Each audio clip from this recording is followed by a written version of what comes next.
தவிக தலைவர் விஜயிடம் 7 மணி நேரமாக சிபிஐ அதிகாரிகள் விசாரணை நடத்திய நிலையில் நாளையும் விசாரணை நடைபெறவுள்ளதாக தகவல்கள் வெளியாகியுள்ளன. கூடுதல் தகவல்களை தருகிறார் எமது செய்தியாளர் சரவணன். விவரங்கள் என்ன?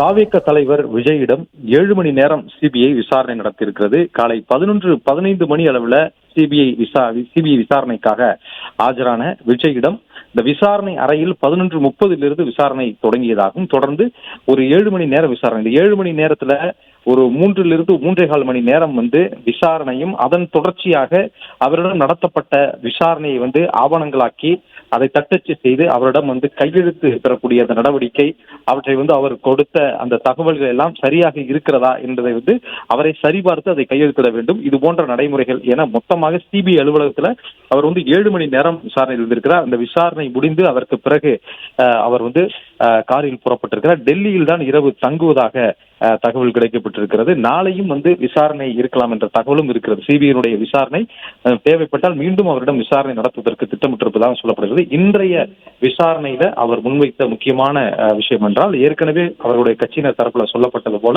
இதுக்கு முழுக்க மாநில அரசினுடைய நிர்வாகமே பொறுப்பேற்க வேண்டும். தங்களுடைய தரப்பிலிருந்து அவர்கள் தரப்பிலிருந்து எந்த விதமான பொறுப்பும் இல்லை என்பதாக அவருடைய விசாரணையில ஒட்டுமொத்தமாக அவர் கொடுத்த பதில ஒரு அம்சமாக இருப்பதாக தகவல் வெளியாகி இருக்கிறது. தகவல்களுக்கு நன்றி சரவணன். பிளே ஸ்டோர் மற்றும் ஆப் ஸ்டோரில் இருந்து பாலிமர் செயலியை QR கோடு மூலம் பதிவிறக்கம் செய்யுங்கள். செய்திகளை உடனுக்குடன் பெறுங்கள்.